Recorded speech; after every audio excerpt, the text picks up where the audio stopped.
Hey everybody, Bear here again. I'm going to start at the 8.8. I don't know about today as such, but at least I'm getting all the parts organized and see what I need. So here's what we have. Here are the Explorer or Explorer Sport Track, I think this one was. This is the leaf spring pads I'm going to be using because I'm going leaf springs. And here are the caliper brackets. I'm going to unbolt these, check the pattern against my 9-inch, and probably have to, I don't know, notch them or drill them out or something like that to make them fit. Rotor, calipers, that kind of thing. I'm not going to be using any of this, but I brought the rotor just to be sure that I have, when I order the brakes or when I haul them off the shelf, make sure, compare them against these, make sure I have the right ones. Same idea for the calipers, they'll be cores, and the pads, I'll just use those as a reference also to make sure I get the right parts. Here are the axles. This is two short side Explorer axles. They're the same length. See here. And the buddy I got them off of had them machined so they fit big bearing 9-inch bearings. So I'll be able to get rid of those C-clip notches. Either cut them off or just leave them in there floating. I don't think it matters.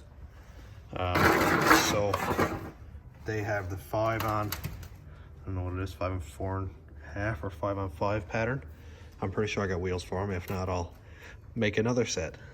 So it's machined here. This is a 1.56, I think it is, or 1.65. I'll check that out just to be sure. So the bearing will slide on over here, stop against this shoulder, and then the bearing retainer ring will go on, and I'll probably put a tack on it.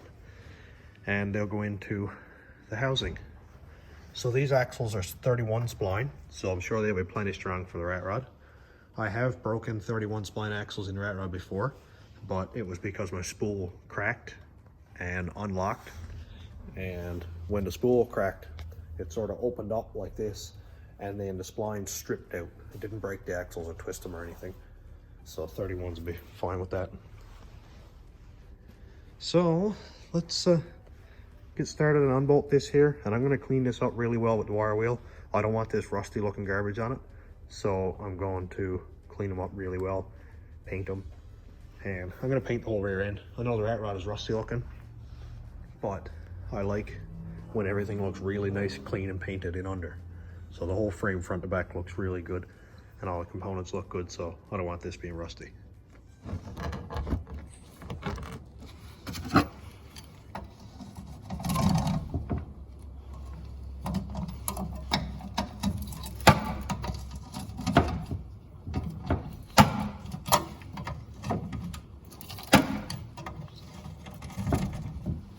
As rusty as this is, I'm surprised it's actually unscrewing, that just twisting everything off.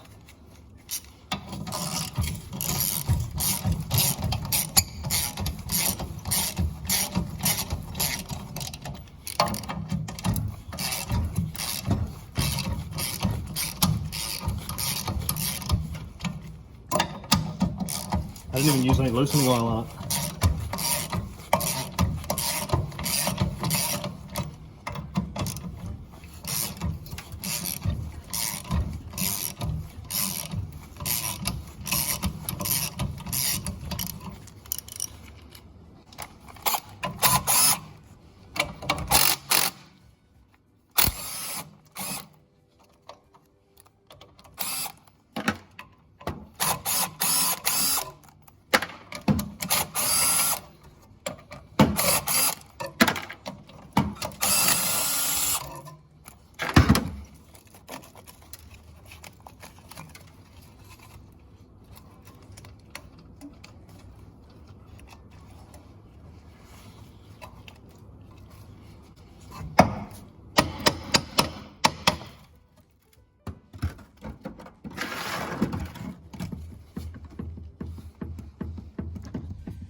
And here we have our backing plate, parking brake assembly, spider's nest, nightmare fuel, and caliper bracket.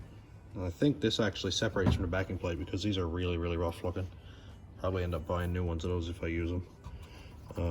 So it's not actually a lot to it. It just unbolts. I'll check the pattern from right here across to see what this is in comparison to the 9-inch ends that I have.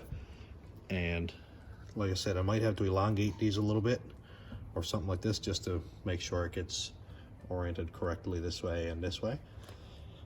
It's not really a big deal because it doesn't really matter if they're elongated a little bit this way or that way, because the only thing that'll be out of alignment then is the caliper bracket.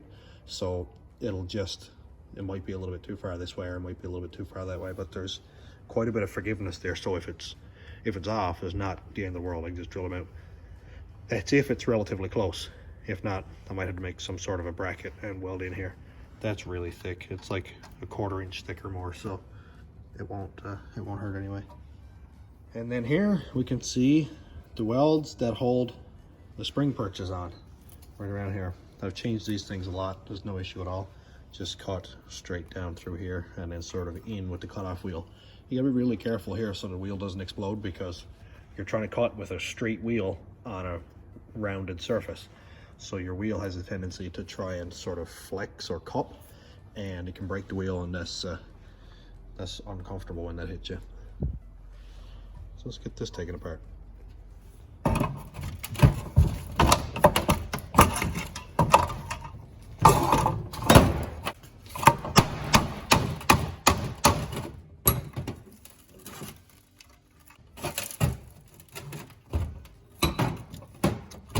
This is nasty.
Okay, here we have our bare knuckle, or caliper bracket, I guess you should call it.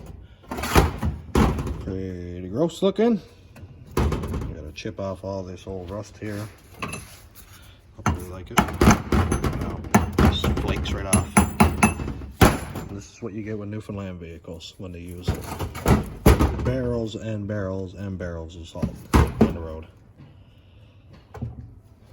So I'll go ahead and get the other side disassembled, and later on I can start cleaning this up.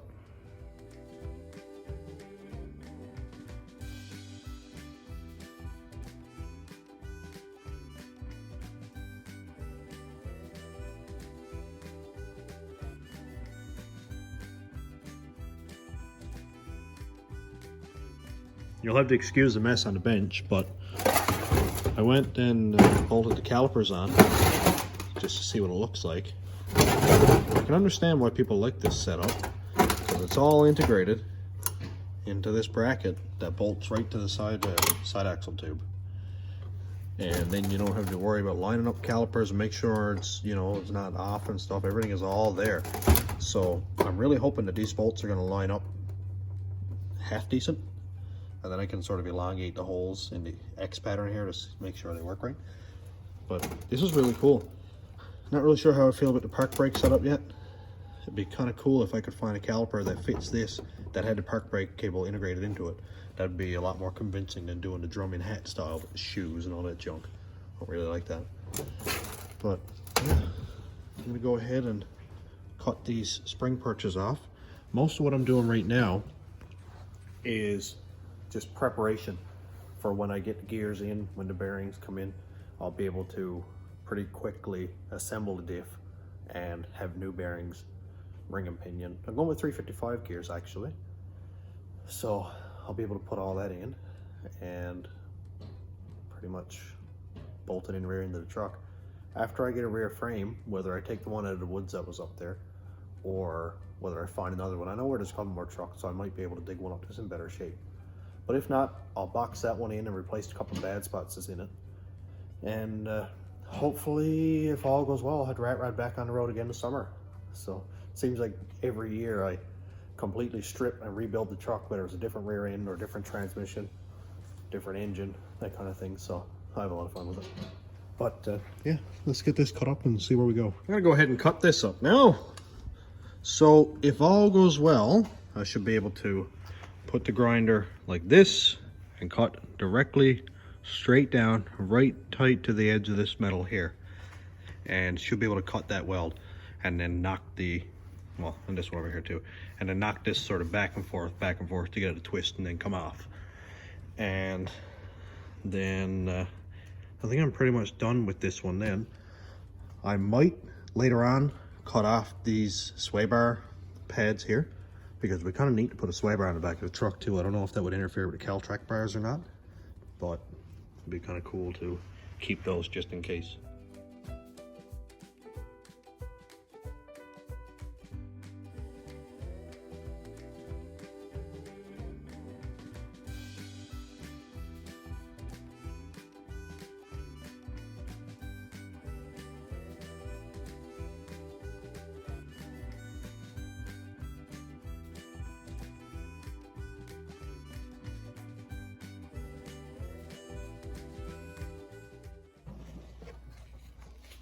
Here we are. It's all cut off. Here's our spring perch. Something else I gotta clean up. It is quite rusty under here. A lot of stuff gets trapped in under here and just rusts the metal out. But it's very thick. It's like a 1/4 inch or more. And when I get this cleaned up, like you can see, there's real healthy metal under here. That'll weld on nice. Shouldn't be any issues. And I might put another plate over this and drill another hole in it for the center pin. And weld it on maybe 1/8 inch thick, just to make sure that I don't have any weak spots here, because I abuse the life out of everything I own, so I don't want that twisting up. Another tip, just so nobody gets hurt, always use a guard on your angle grinder. Don't be dumb like me and not. Also, when you're changing your wheel, unplug it. I always put my wrench right on the end of the cord and tape it on. That way I am forced to unplug the grinder in order to change the wheel, because watch, there's no lock on it, so it'll spring up. So if you're trying to take the wheel off and accidentally hit that trigger, it's going to call your fingers off, and you don't need that. Second axle perch is cut off. Right here is both of them. It's kind of hot. Ugh. So we got these cut off. Axles are ready to go. Caliper brackets are, you know, need to be painted and all that stuff, but that's pretty well ready to go. I don't really throw anything away, so I'm going to keep these, throw them back in my shed for a later date. Maybe I'll use these. Maybe I might use these brackets here for the Caltrack bars if they're compatible with that. If it comes down to it, I might even cut the welds off the back of these brackets here and somehow integrate those to make these caliper brackets if need be. I think in the next video I'll be getting the 8.8 housing, getting that all stripped down. I got to cut off all the 4-link brackets from the Mustang and all that stuff, and the coil spring perches. So I'll cut out all that off, get the rear end cleaned up, and then if it doesn't get too long, I'll bring up my 9-inch, the one that's warped, and cut the axle ends out of that, so I can get it all ready to mate together. I had to wait till my gears come in order to cut the housing off, because I'm not quite sure where the housing has to be in relation to the axles, like how deep the axles have to be in each side and how offset the center of it is. So I'm going to wait till that comes in, I'll set it all up, and then I'll measure the distance from the housing in. So I think that'll be in the next video. I'm going to finish this one up here. Now I've got a little bit of progress done, and thanks for watching, everybody. Have a great day.